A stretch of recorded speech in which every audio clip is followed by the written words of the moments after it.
if I'm wrong, but as I understand it, water softeners themselves, home water softeners, actually use a fair amount of water in that brine recharge process.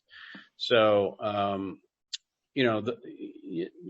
people are using more water with a water softener than they would if they had city softened water. So you'd have presumably a little less consumption if we had city softened water.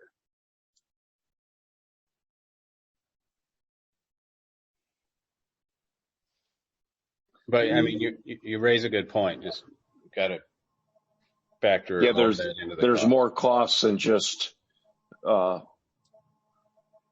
they're saving. Yeah. Right.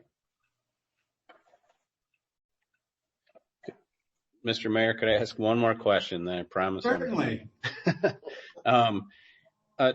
Colin and John, many of the city residents who provided feedback to us, a majority probably expressed support for connecting to the Board of Water and Light. And I think that may be for a couple of reasons. One of which is there's clearly some city residents who used to live in Delta Township or the city of Lansing or somewhere where they had Board of Water and Light water, and they liked it. It was soft, clean, good water. So that sounds pretty good if that's one of the options on the table. But it's correct, isn't it, that if we pursued any one of these other three softening options, we would achieve the same quality of water, or roughly the same quality of water as what the Lansing Board of Water and Light provides, right? Yeah, relative to the softness or, the hardness, sure. It would be very comparable, but the water will be, it'll be, it will be a little different in its chemical makeup compared to soft water. They just by the nature of, like I say, the exchange would have higher sodium levels. The RO softening would be, a blend stream, more of the minerals removed. The softened water has got, the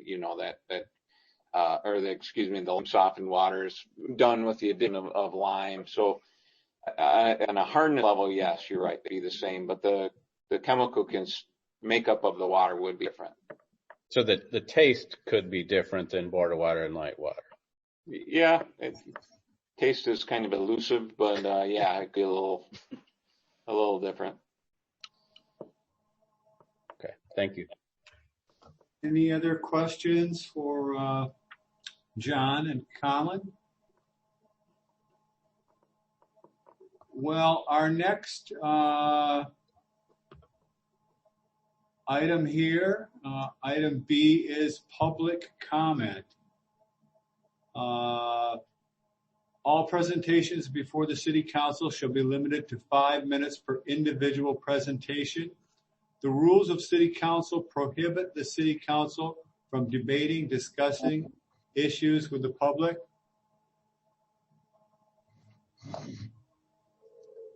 Will this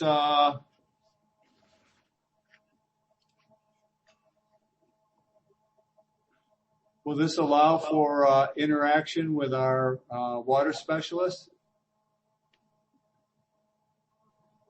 Clerk Newman? Well, currently the City Council rules prohibit council interaction with the public. It doesn't really address, yeah.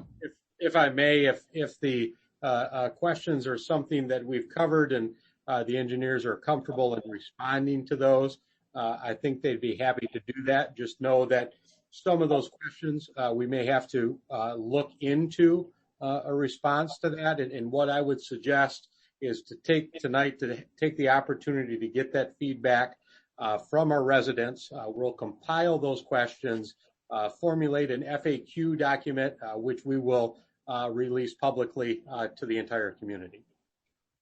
Wonderful. Is everybody comfortable with that?